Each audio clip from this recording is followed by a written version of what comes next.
Feels that way. 11 years, Feels that 11 way. months apart. Good morning. It is now 9:59, and I will call the Sewage and Water Board Pension Committee meeting to order. Special counsel, please call the roll. Director Kennedy. Here. Director Pacho. Director Anthrop. Director Thomas. Here. Director King, sorry, Councilmember King. Ms. Shine. Here. Ms. Jonesy. Here. Mr. McBull. Mr. Joseph. Here. Chair, we do have a quorum, and I'd like to note for the record that we do have Directors Scruggs here, Howard, and Thomas joining us today. And, yeah. Thank you, thank you. Now we'll proceed with we have two presentation items. First up, the Employees Retirement System with Mitchell. There's Mitchell. Okay, thanks. You can proceed. Okay. Well, thank you. Today, we're going to cover cost of living adjustments in two different areas. One is a standard annual update that we do every year based on the terms of the rules and regulations. And the other is a COLA study that we were asked to do at the end of last year, and then it was determined that it was best to wait until we completed the 2025 valuation work. And so I'm going to, I'm going to try and move quickly. I know you have a lot of ground to cover to get today with Kwaku presenting on the investment side. So if I'm moving too fast, please slow me down and please ask questions as I go. So like I said, we're going to cover the regular COLA and then discuss things you should consider whenever you consider amending the plan for any purpose. We'll talk about funded ratios and the maintenance of post-retirement purchasing power, and then the design study itself. So this slide has a lot of detail, but I do want to go through it because it is instructive when it comes to the design study. So as it is currently written, the plan provides a COLA, or cost of living adjustment, every year based on the change or the measure of inflation for the 12 months ending each August under the CPI for urban wage earners, or CPIW.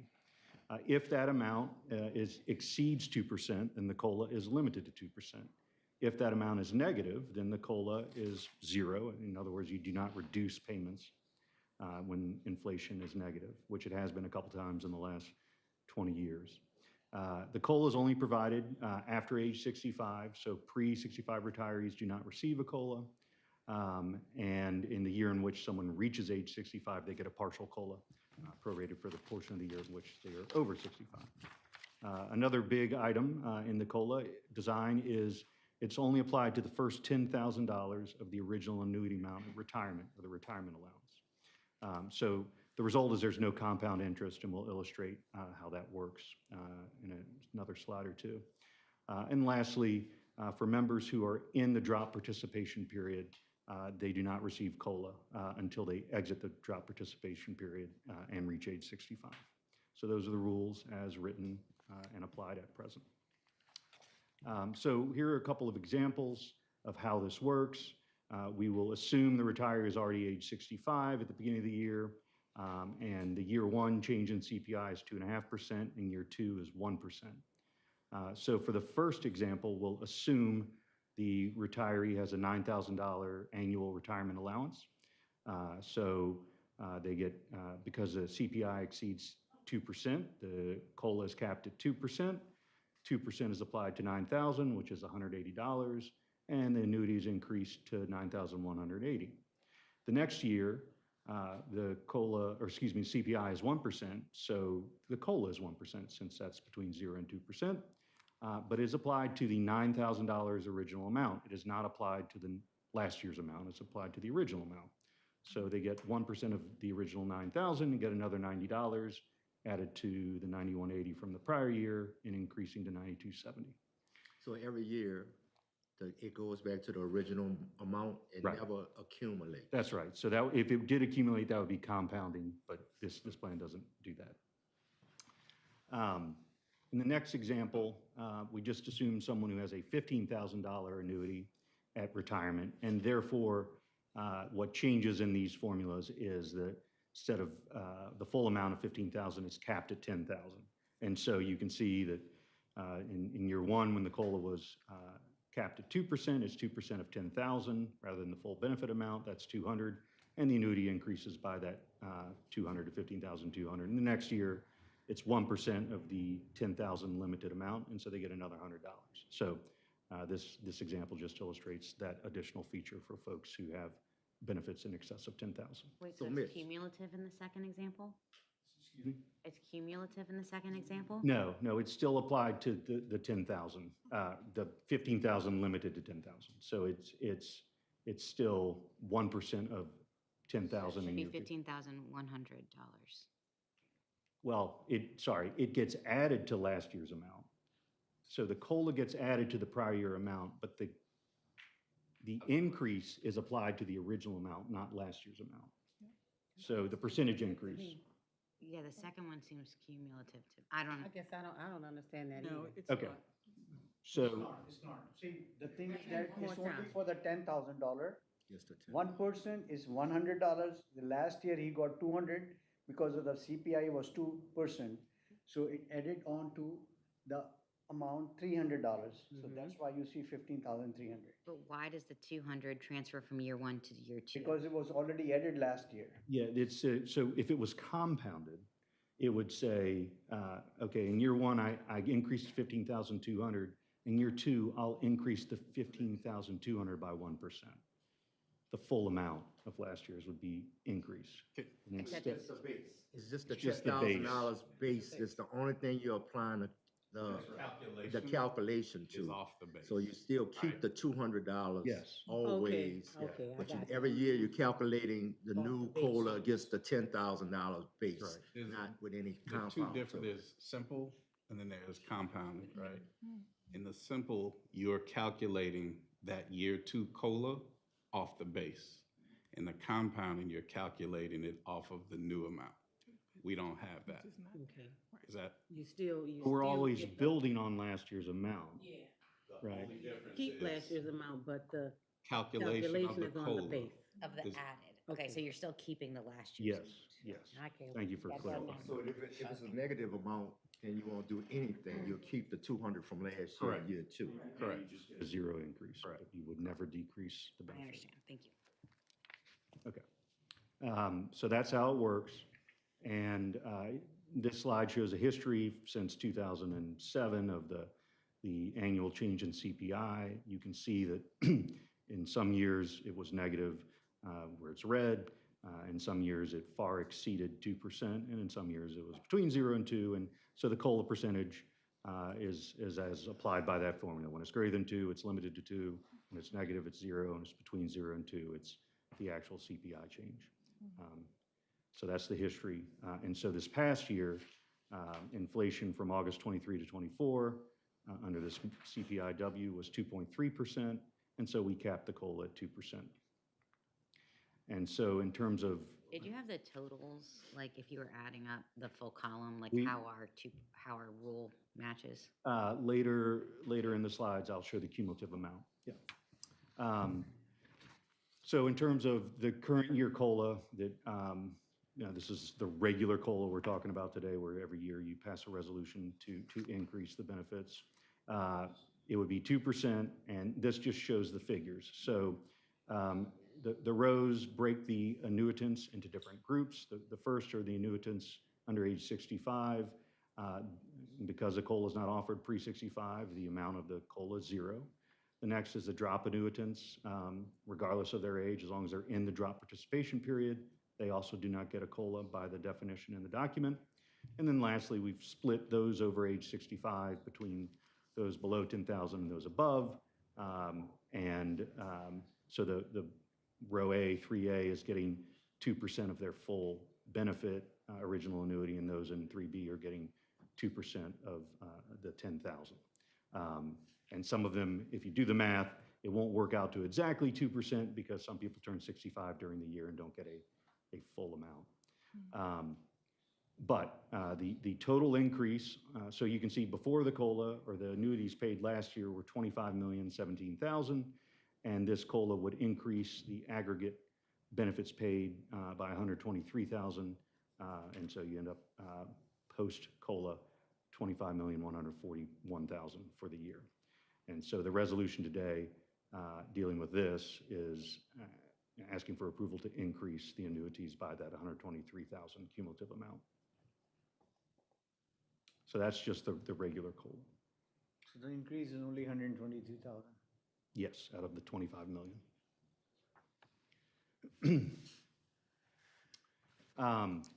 So now moving on, so that's the regular COLA. Moving on to the COLA study. Before we get there, just want to discuss plan amendments in general, that you want to make sure that when you're changing any component of the plan, that you're still aligned with the employer's workforce goals for recruitment and retention. There are certain responsibilities of the pension committee and the board of trustees. In the rules and regulations, section 3.1 indicates that pension committee members must act solely in the interest of the plan's members and beneficiaries. And the Government Finance Officers Association, or GFOA, provides governance guidance and similarly says that trustees should act in the interest of all plan members and not be motivated by personal views or interests. And so you might say, well, if we're increasing the benefits for all plan members, that's good if we increase the COLA, you know. And it is, but you know, the flip side is it's going to increase the plan obligations, reduce the funded status, and you want to make sure that you're not jeopardizing any funding of the plan by increasing the benefits. So you have to balance those items.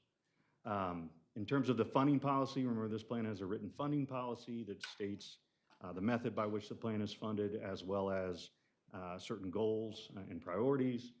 The goals or the priorities are to fully fund the plan, to pay all vested benefits when due, and to try and make sure the contribution remains relatively stable over time. And with respect to benefit enhancements, the policy specifically says that before an amendment is adopted to improve plan benefits, the actuary should provide the Board of Trustees with an analysis of the expected effect of the proposed amendment on both the funded ratio of the plan and the annual actuarially determined contributions, which are later in this slide. And then, you know, when it comes to that increased cost, if you are considering amending the plan, you want to think about, is there a separate source of funding available to pay for these benefits enhancements?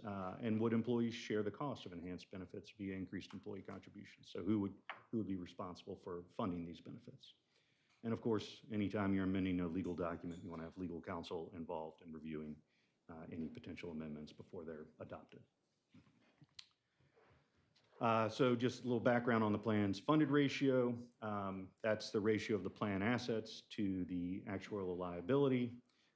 And as of January 1, 2025, that ratio is 71.2%. It's important to know that the plan is targeting a funded ratio of 100% over the next 25 years through its funding policy. So we should see that go up over time over the next 25 years. It's important to note that the funded ratio is a measure at a particular point in time of the financial health of the plan, but it's not the sole determinant of that financial health. You know, a big determinant is the financial health of the employer and its ability to meet the funding obligations going forward. So, example, like locally, we're hearing that the city of New Orleans $100 million deficit could be going to, you know. So if that means if that deficit hurts them so much, they might not meet that employer contribution, and that's what you're referring to in this bullet?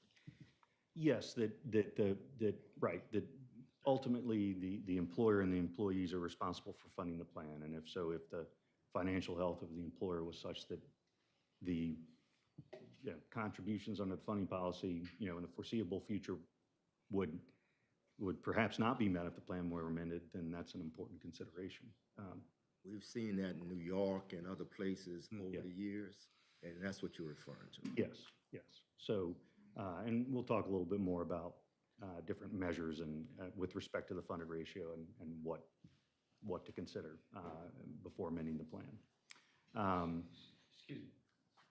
What was the historical high funding ratio? Because I thought it was a higher than that in 71.2. Oh, I think it has been higher than 71.2. I don't have the history here. I can certainly. Since you've been managing it, what was the highest ever? when we took over, it was at a higher percentage, I believe, but it was also using very aggressive assumptions. Okay.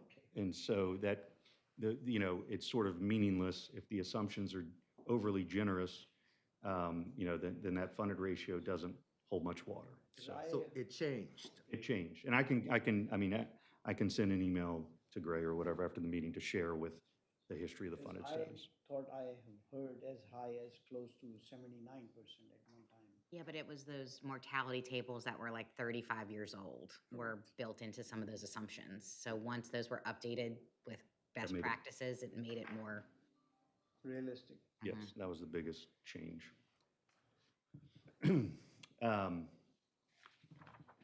But these are some other things, to consider in terms of the pension plan's financial health besides just the funded ratio. And I think I've pretty much mentioned those. So moving on. Can you go back to the next slide? So unfunded accrued liability, could you elaborate on that? What is that percentage? So that's a dollar measure. It's the difference between the plan assets and the accrued liability, which as of January 1, 2025 was 106 million. And so you might want to consider, well, that's the amount we're going to fund over the next 25 years. And how does that sit relative to employers' revenue, assets, payroll, whatever measure, the finance group thinks is most appropriate. I have a question. Yes. I think it's on the agenda for the next meeting, and we didn't touch up on it in any of our committee meetings about the possibility of state civil service, employees moving over to state civil service. How would that affect the pension plan? Or would you know? So, I can speak to that. Yeah, I was gonna say, We wrote at our comments in response to that, this pension plan is governed by a separate state legislation. So without a change to that state legislation for our pension plan, there's really no understanding currently of somehow transitioning, because the first one hasn't been eliminated. So right now, we don't have any information about some hypothetical move from A to B. It's set in the state legislation. This pension plan covers sewage and water board employees, and that has not been modified at all. So it will stay independent of the state. Okay. So it may, of course, but we don't know what would happen in the future, right?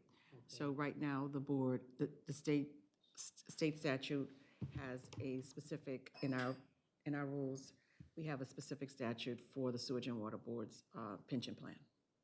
And also, as you all know, we also have a reciprocity agreement with the City of New Orleans, which allows our employees to go back and forth between the city and the board, where we keep similar, if not the same, benefits.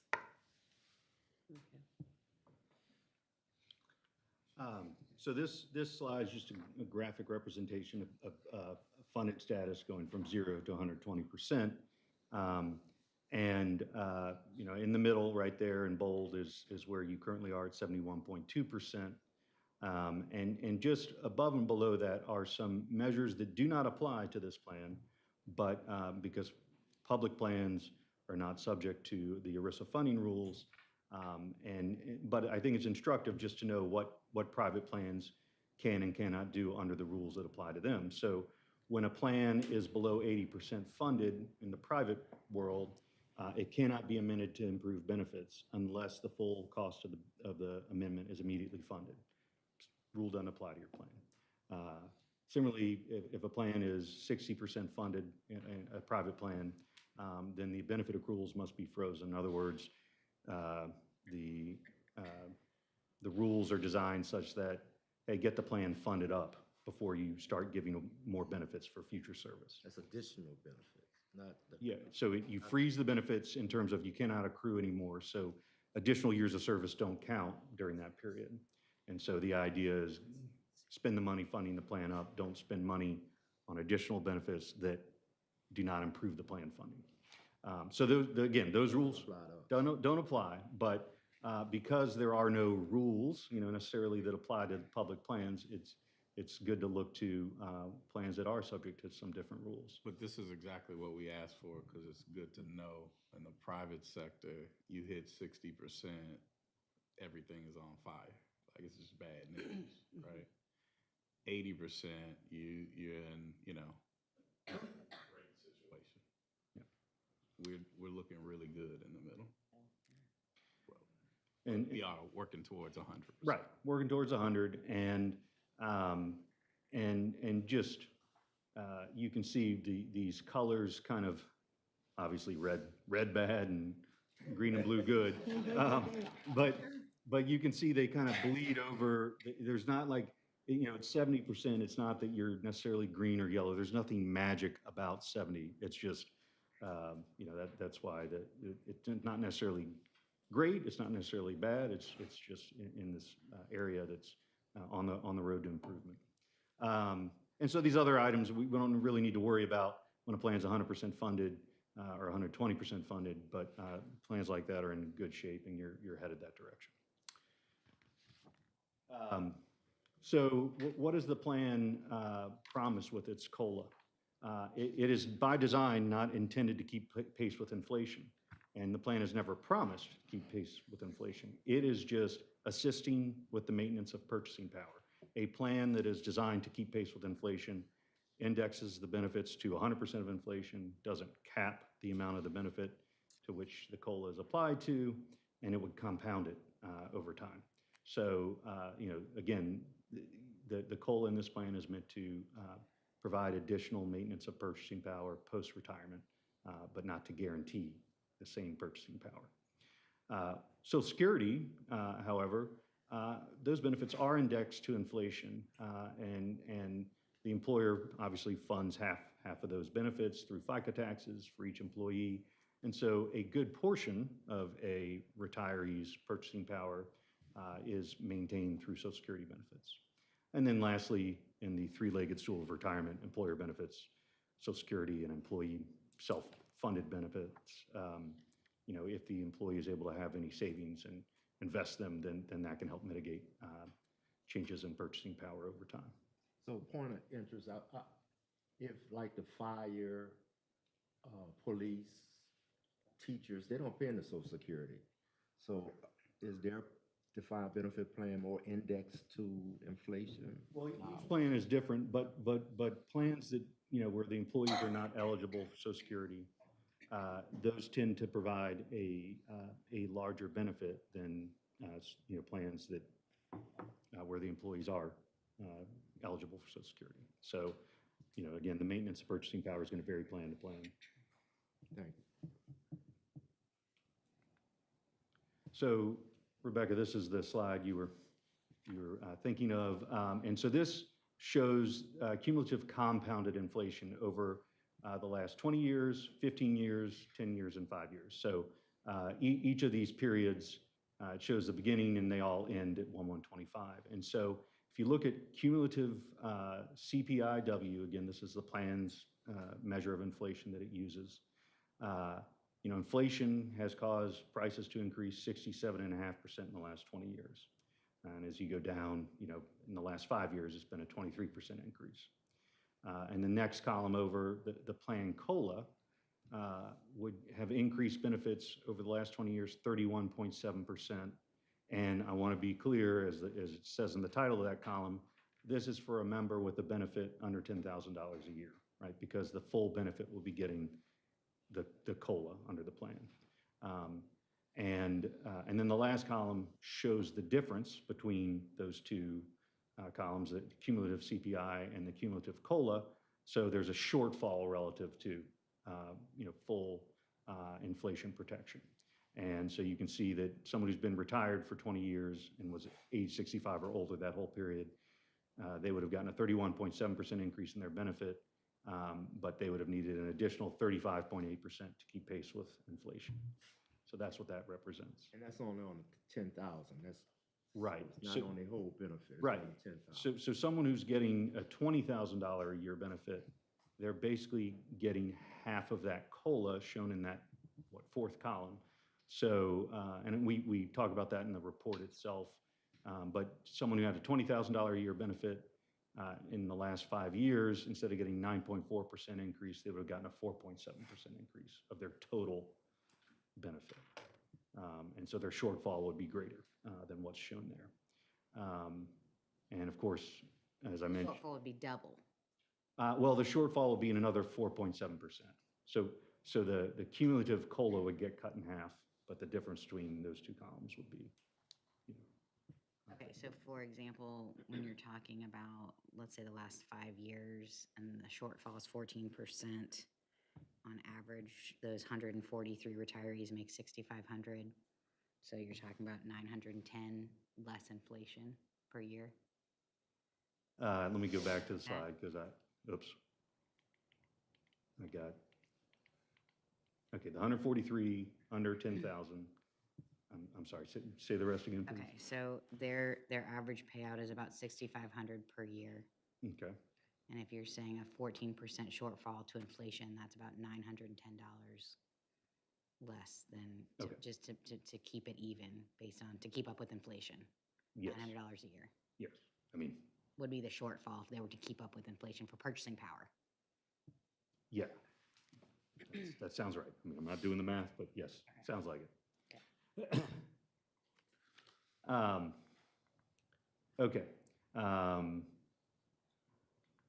So the pension committee had requested we look at 5 different parts of the COLA to analyze. The first being the modification of the 2% annual cap. What if that was increased? We've illustrated that at an increase from 2 to 4%. Option B here is what if the COLA was provided prior to age 65 just for retirees on disability? And then option C is the same, but provide pre-65 COLAs to all retirees. Option D says, well, what if we remove the $10,000 restriction and applied the COLA to the full benefit? And option E is what if we change the measure of the COLA from CPIW to something that might be more representative of a local measure of inflation. And I want to make clear that as we look at these figures, these are not progressive. Option A is standalone. It is just that one change. Option B is also standalone. The cap, they don't build on one another. In other words, option B is purely what if you just change one feature, provide pre-65 disability COLA. So Mitch, did you find a local COLA? So no, we looked and you had given us information about an MIT study. We looked at that, and this is more spelled out in our report, but that MIT study said that that information, there was a New Orleans Metairie measure in there, and it said do not use this to compare year over year because the basket of goods changes every year that they look at in determining that cost of living. And so they said it wasn't useful for that. It was more useful for comparing New Orleans Metairie to Washington, D.C., or another metropolitan area for the year, the relative increase of one place to another, but not the year-over-year increase. Yeah, and I just, for anybody who didn't know why we asked that question, is because we're using a COLA based on a national index, and we were saying locally, we was faced with insurance crises, insurers leaving, and assessments of the properties were so high. We wanted to look at something that more reflected what we were going through here than what was going on across the nation. But thank you for your effort for looking, but Well, you didn't find anything. We couldn't find anything, but what we did, if you're interested in using a different measure, we just suggest maybe use a multiplier, I think that was our chairman's suggestion. So, thank you. So let me ask you, where is this local index extracted from? Well, what I'm saying is we could not find a local index No, but to if use. you happen to see, what would you be looking at? Well, it would, Like CPI. yeah, Like, I'm gonna give you an example. it would be like CPI, but CPI looks at a market basket of goods, a national average increase in that market basket of goods, it would be if the Bureau of Labor and Statistics did CPI just on New Orleans for that same basket of goods. And they don't do that. And to my knowledge, I couldn't find any studies out there that would do that. So if the belief is, well, because insurance costs have gone up more than the national average and certain other things, hey, it's more expensive or the inflation here is higher, you could simply go, well, let's take the national average and multiply it by a factor. So in this, we'd use 1.1 as an example. We're not suggesting inflation is 10% higher. The question is that multiplier, how do you come to that multiplier? The CPIW? No, the local multiplier you're saying. Oh, well, what I'm saying is that would be something to discuss. I mean, I think it would be, we think it's 5% higher. Well, what would that cost if we used 1.05 times CPIW, and is that affordable? But I would not, I think you'd want an economist to tell you, gee, how do you come up with that measure? Absent that, I think it's, the plan can be whatever the plan wants to be as long as, everyone Listen, agrees like to in it. our engineering world, we have a book, we have a pricing indicator called RS means, and RS means is very widely used by even federal entities like FEMA, and then they have price of some commodity, like, for example, concrete may cost us $185 per cubic yard in New Orleans, whereas if you go to neighboring state like Texas, it's $75 per cubic yard. So they will give you a price based on the region or certain geographical region, rather than across the board the same price. So we may have to work on that to get that multiplier, for our local, because look, we pay the highest amount of car insurance, highest property tax, highest amount of insurance.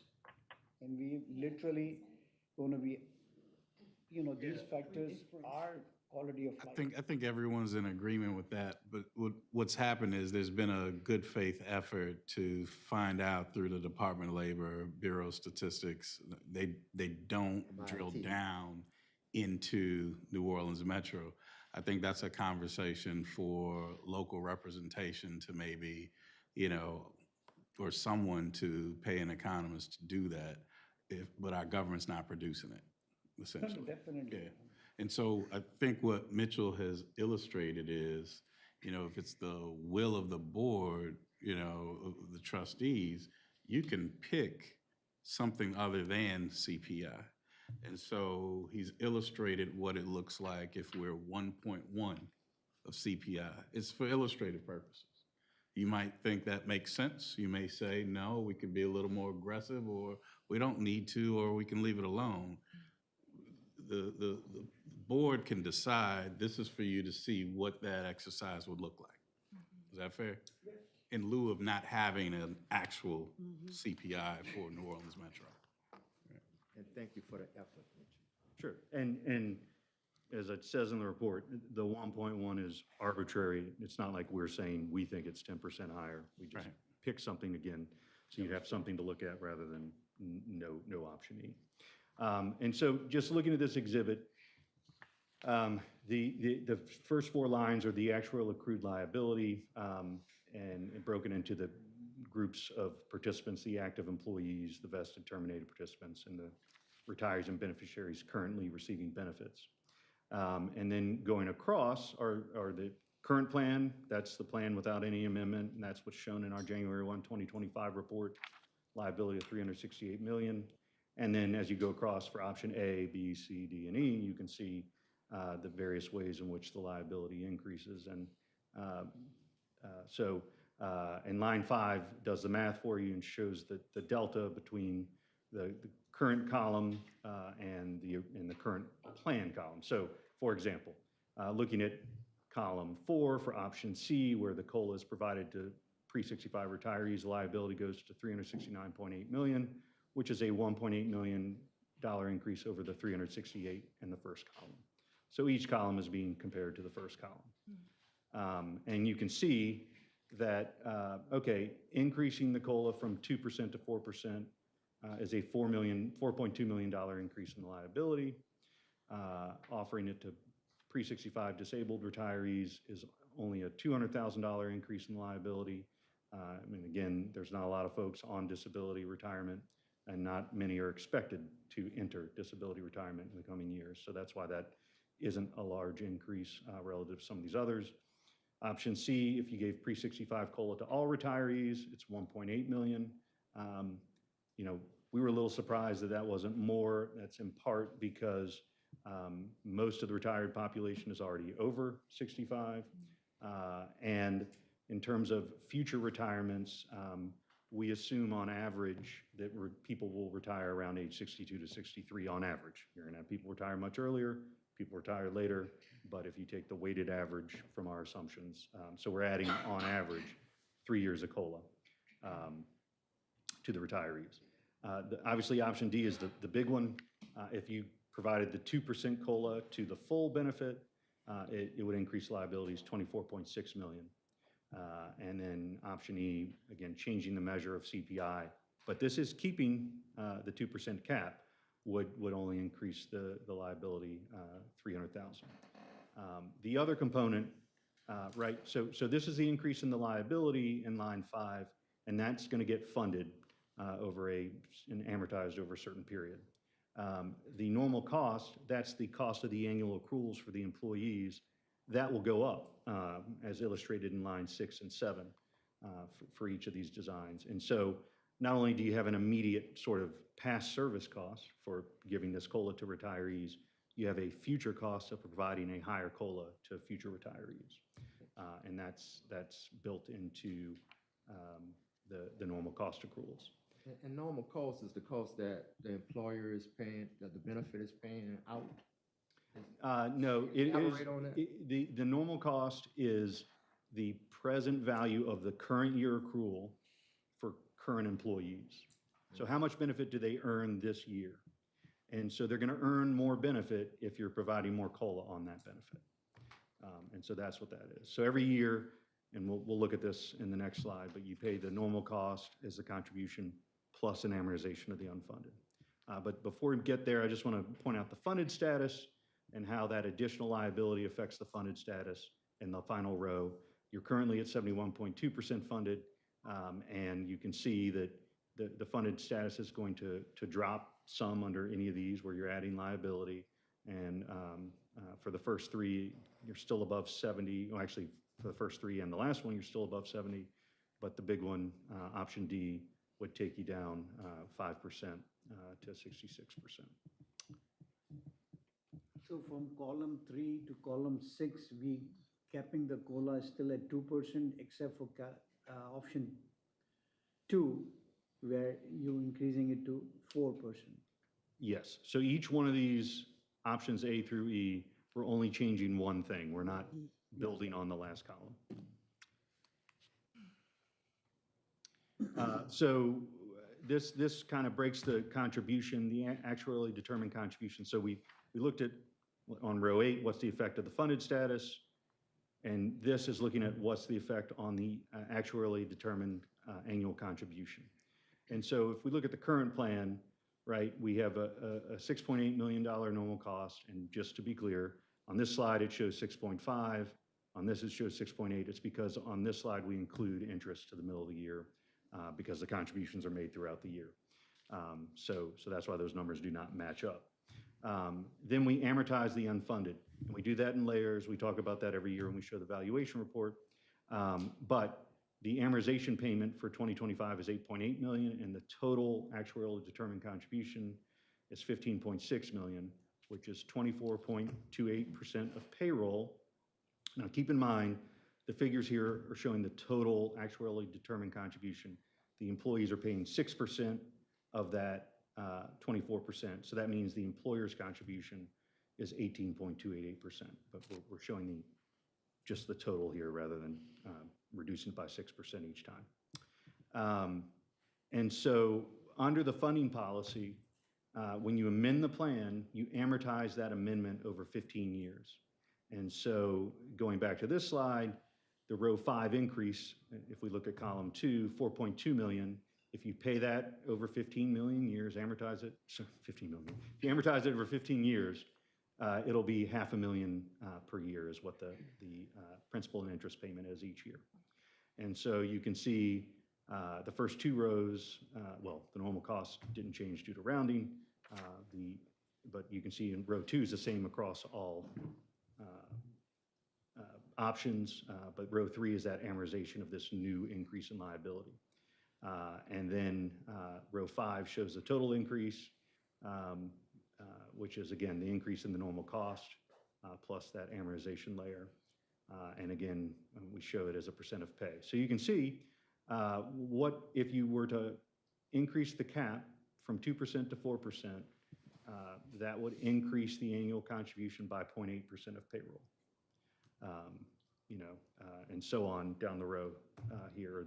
So you said you amortized that increase over 15 years. Is there a reason it's 15 years instead of the 25 years for our closed amortization schedule? When the funding policy was set up, which was following guidelines of GFOA, Conference and Consulting Actuaries, they recommend that plan amendments that enhance benefits be amortized over a shorter period to encourage better funding of the plan before a plan gets amended. So we're going to, so the SWBNO's funding policy followed that guidance, and so that's why it's 15 instead of 25. And then when we're looking at the difference in the percent of pay, if we changed our closed amortization schedule from 25 to like an increase, would that offset the additional normal cost requirements up front?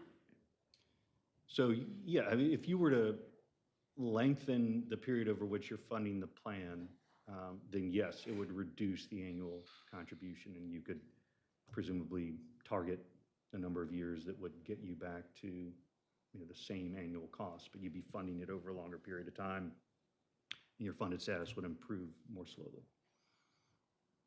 We have to change that every year?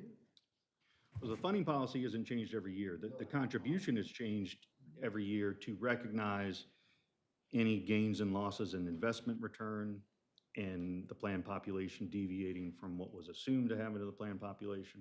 So yeah, the contribution changes each year, but it's still funding towards that same target date.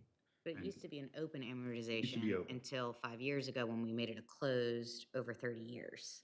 So it used to be an open so that you maintained the healthy percentage that you saw in that graph, but never reached the blue portion, the 100 plus. We changed it to a closed amortization over the 30-year to try to get to the 100% funded. Correct. Thank you. All right. So given that each of those was a standalone sort of design option, we looked at what if we illustrate something where we build, on each step. So we're building towards step 3 here. In step 1, we remove the pre-65 restriction, so people prior to 65 get the COLA. That's the same as option C in the original 5 options, A through E.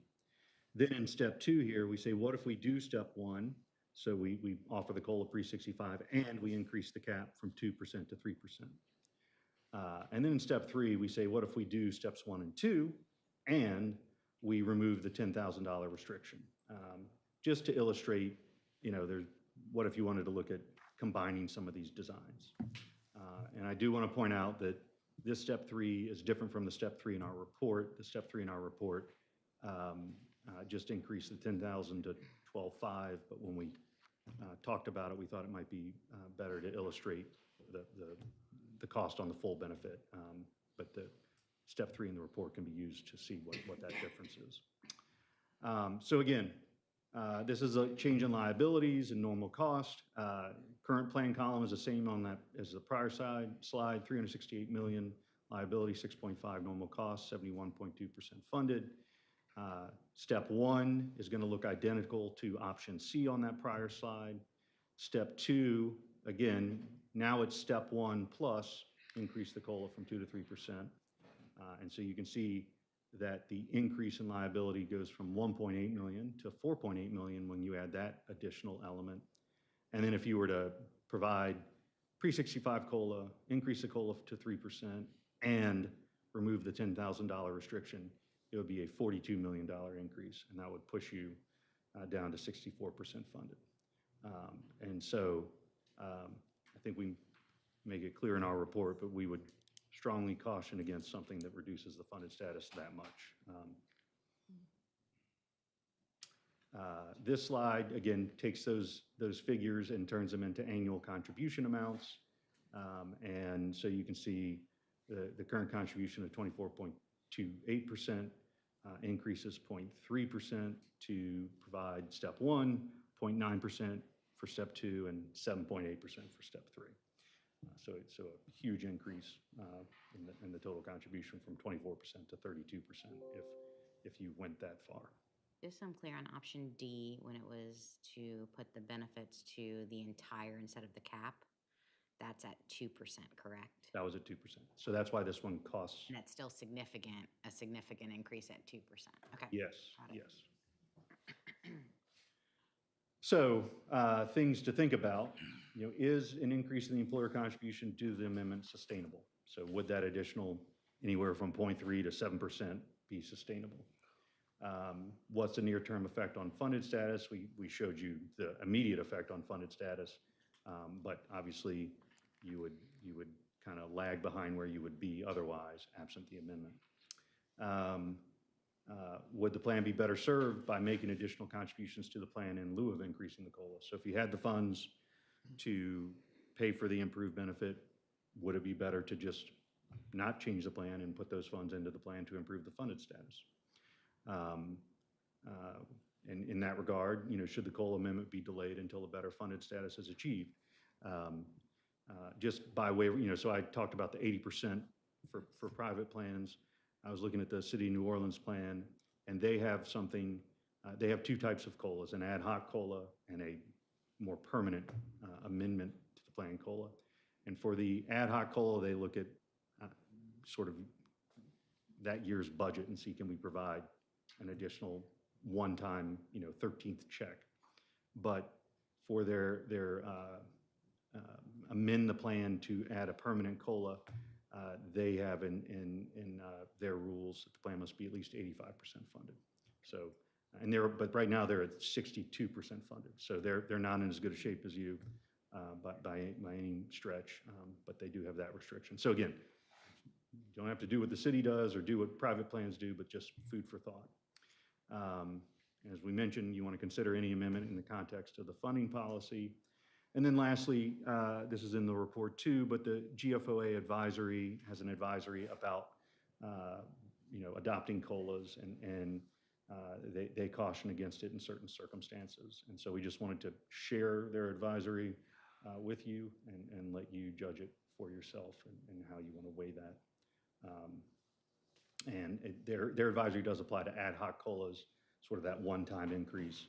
And here we're talking about an amendment for sort of a permanent change, but we think the logic is still applicable. And so what's next in terms of the regular COLA, what typically happens at this meeting is the pension committee would recommend to the Board of Trustees that they adopt the regular COLA increase of that $123,000, and then the board would adopt it if they so choose. And if that happens, then the regular COLA increase becomes effective retroactive to January 1, 2025. So all the retirees will get a retroactive payment to the beginning of the year based on the payments that would be due with that COLA, and then going forward, they get that increased payment. With respect to the COLA design, what's next? Do you all want to explore other variations on the COLA? Do you want to move forward with something we've presented today and present it to the Board of Trustees? Do you want to place it on hold until such time as the plan is better funded? And those things don't necessarily have to be decided today, but things to think about before a plan to move forward happens. So from a procedural perspective, if we did want to discuss a potential path forward with some of these options, That would have to be at the next the pension next committee one. meeting. There could be no action item on that particular, the COLA today, because that is not an action item for this meeting. This was presented as just informational today, as a presentation. But it can be added at a later meeting. So can I make a request to add the total normal cost addition if we were to change the amortization schedule to an open amortization with a goal of 85%? Whatever the best practice goal is, like, That's getting into modifying a funding policy that exists. It's kind of a different topic, so we kind of. because that mixing- comes into question whether or not there'd be an increase in cost for some of these changes immediately. from a So budget what we could do perspective. is at the next meeting, at the Mhm. next committee meeting, we can discuss that. And Greg can, and with the chair, can discuss what we want to put on the next committee meeting. But for right now, this is a presentation item, and we can discuss it later and decide what that agenda looks like going forward. I would like to make a motion to roll this discussion over to the next committee meeting.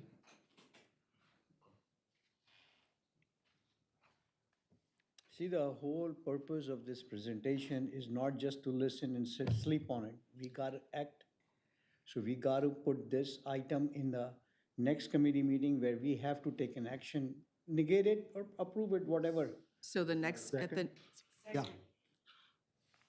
So the next meeting, so this is some information. so Yeah, so yeah. procedurally, this is not an action item on this particular committee meeting, so you'd have to do a motion, and it would have to pass unanimously to add it on this particular agenda.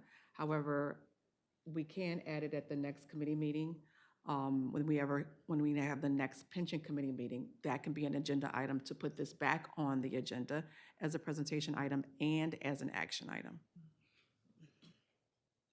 I would also like to say, these are 5 scenarios that we discussed. This wasn't, comprehensive, this wasn't everything that we discussed, right? And so I think we're still in the conversation phase. I know you're ready to make a move, make an action, but we're not, I don't think we're anywhere near that part yet. We still have some more things to discuss, and we can't exhaust our resources in having the actuary keep running scenarios. So I think the next conversation, we can, we'll have discussion, but we'll probably come up with a more strategic final ask in this effort, if that makes sense. If we don't already have all the information we need, but we're just in conversation, right? So can And this will also have to go to the Board of Trustees as well.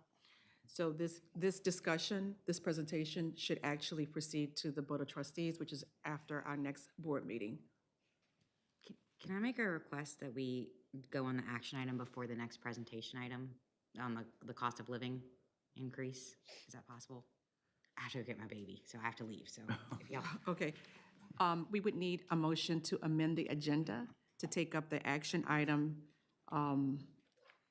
action 3A, and move it before the presentation item of C.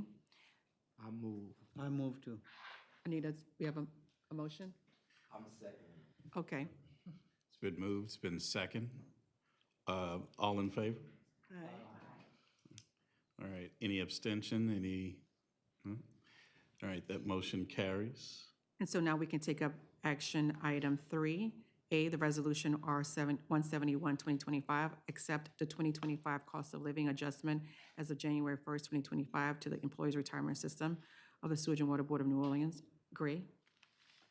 Yeah, this resolution accepts the required cost of living adjustment as calculated and presented by the actuary. So we appreciate the committee's vote to advance Resolution 171.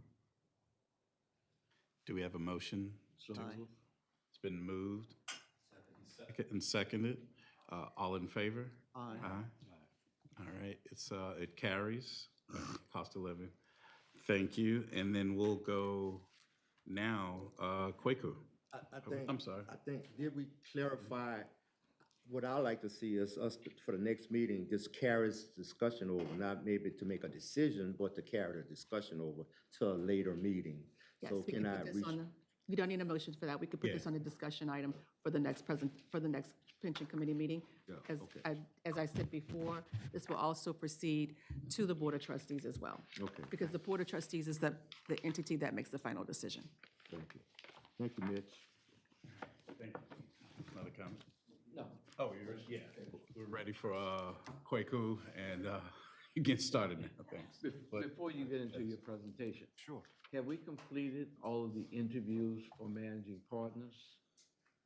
Not yet. So we still have real estate and infrastructure Real estate outstanding. infrastructure, right? Yes, so we've completed the majority. That's the good news. So we've done a whole lot of heavy lifting, but we still have 2 asset classes left.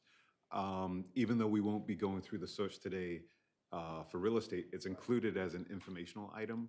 So for the next meeting, we would have had at least 1 month's heads up on the 3 candidates. So real estate, infrastructure, the 2 So they outstanding. still have to be scheduled. Correct. All right. Yes. Chairman, I wanted to say one thing.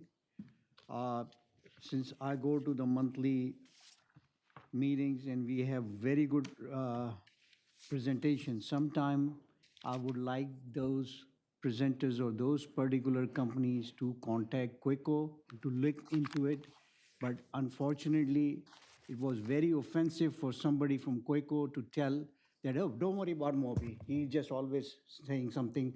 They didn't even entertain that particular company.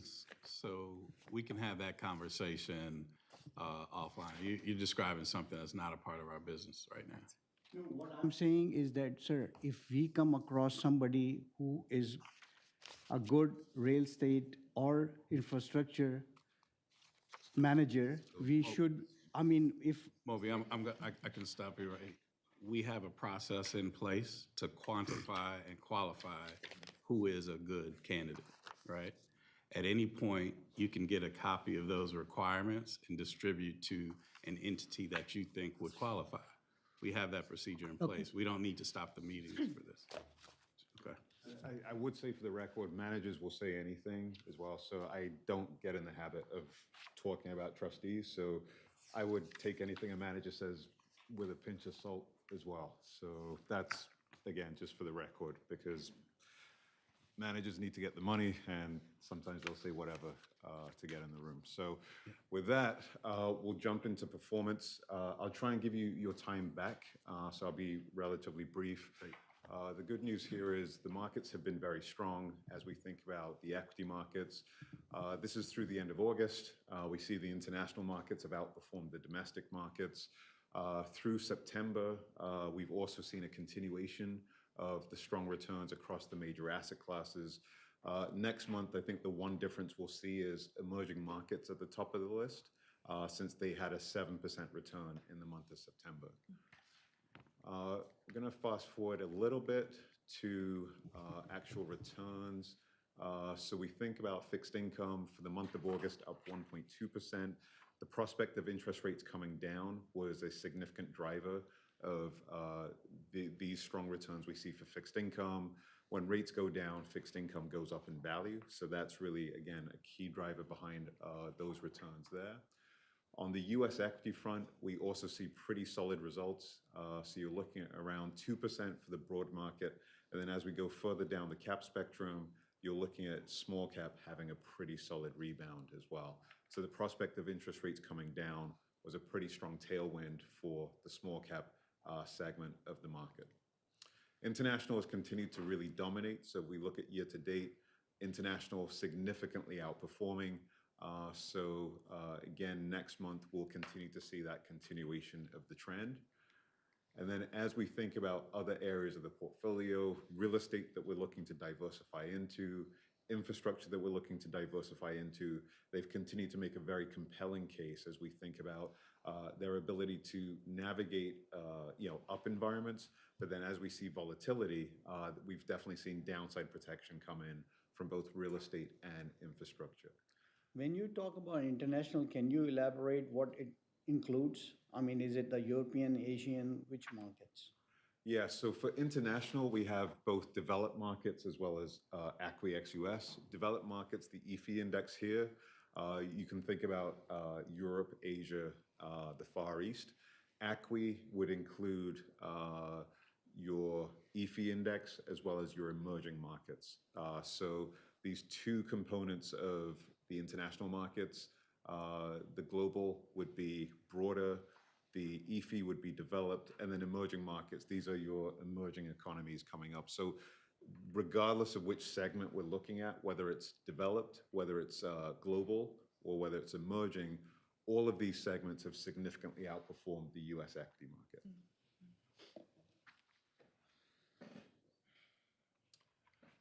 Okay, so as we look at performance, we'll see here from a performance standpoint, the portfolio has performed pretty well. So August was a really good month. The 3 months ending also strong. Year to date, again, a very, very strong return stream. One of the things we'll do and plan on contacting Gray about would be to follow up in the coming days with some rebalancing recommendations. The market has done such a good job that we just want to be mindful of taking down some of the gains a little bit. Fixed income, for example, has lagged equities, so naturally we're going to be a little underweight fixed income. So we'll have a recommendation to rebalance a little bit away from equities and shore up the fixed income allocation.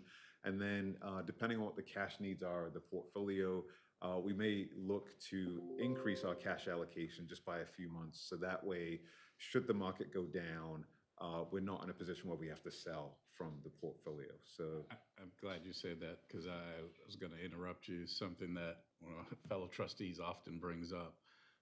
This plan doesn't have the ability to raise funds, right? And so when we have some profit to take off the table, I was going to ask, can we explore how defensive we can get, how much cash we can put away versus rebalancing? Because when we do get the next market decline, having a strong cash position, I think that's more consistent with how I think my team really, really likes to. I think that'll be better suited for this plan. yes. That makes sense. Yes. No, I know that's not the norm.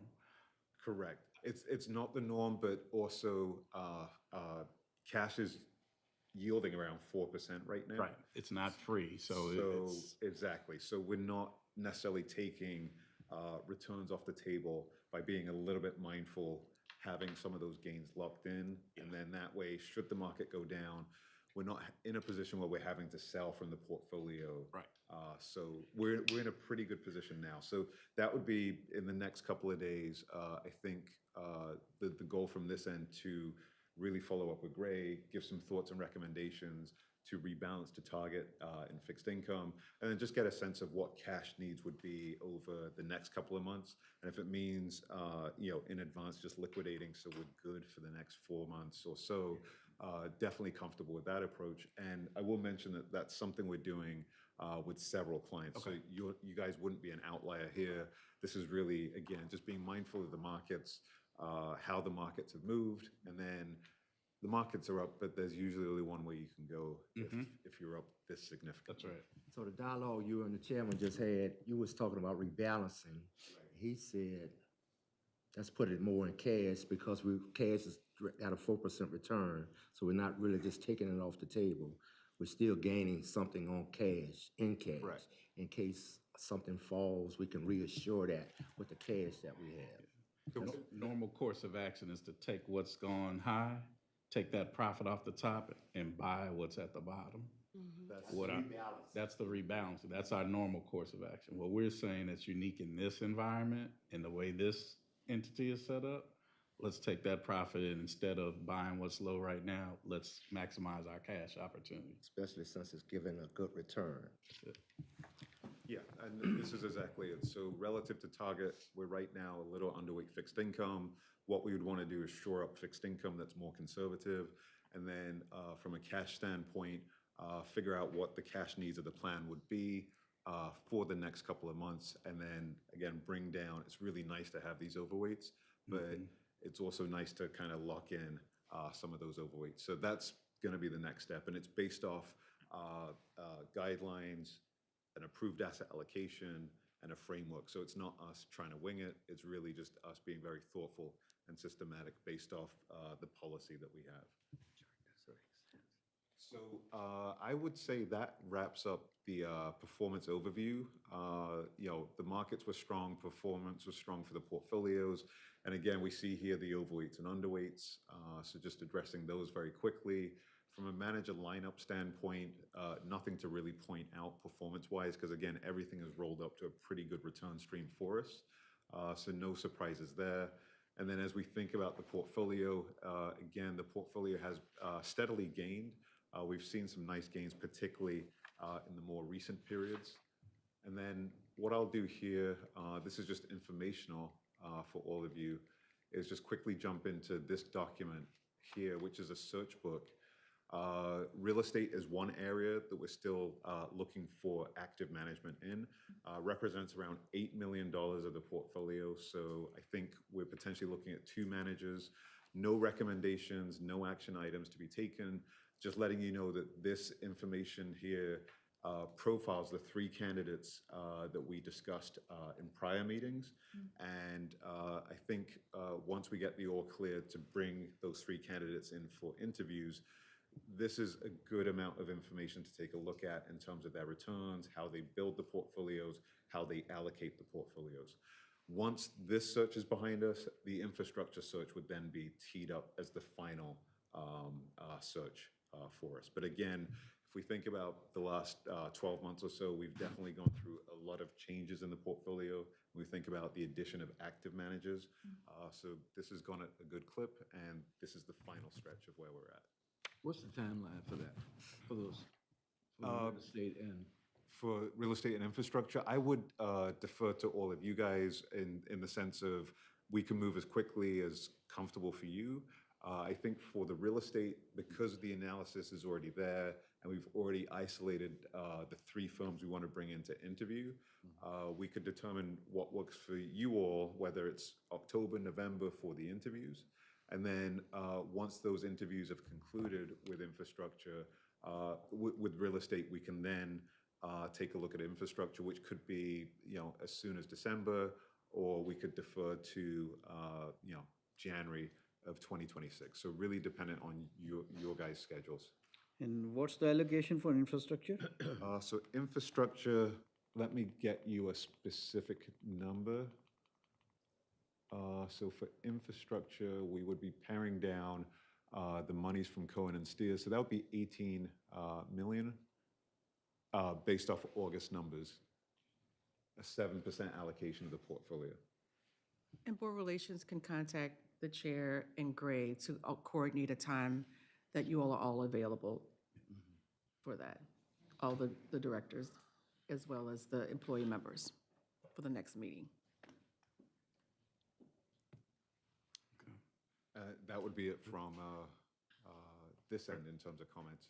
Any other questions, comments? Am I allowed to ask a question? even though I'm not- Absolutely. Is there a benchmarking slide where you compare the performance of the buckets? Yeah, absolutely. So in the performance report, you're going to see here, as well as in the executive summary, we have performance for the portfolio, which is in blue, and then the benchmark is in gray. And then we actually go into more granular information on what each benchmark is on Okay. the characteristic pages. Thank you. Any other questions, comments? Okay. Thank you, Kweku. All right. We have 3 information items as discussed.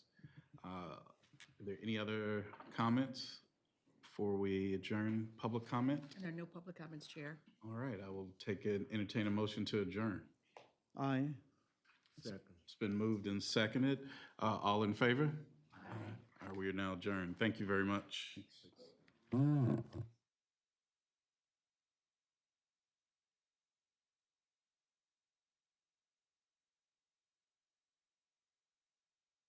you.